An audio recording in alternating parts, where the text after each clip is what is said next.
अस्सलाम वालेकुम दोस्तों, की हाल चाल है? तबीयत से ठीक है? उम्मीद करता हूँ आप सब खैरियत से होंगे।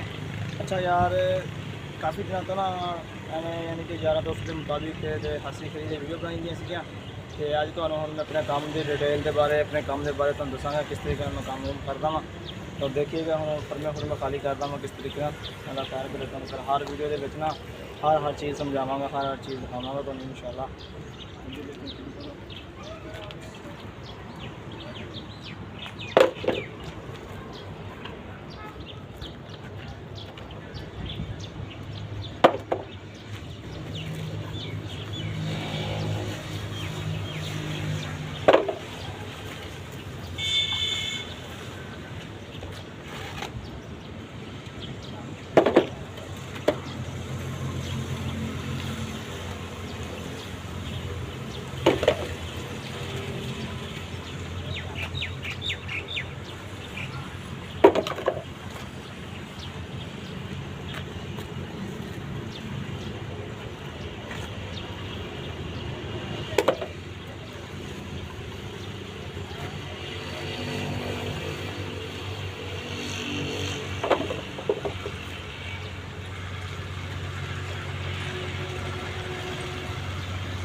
अच्छा जी, हम एक डिज़ाइन खाली हो गया वा और अज तो गर्मी बेवफा बहुत गर्मी है।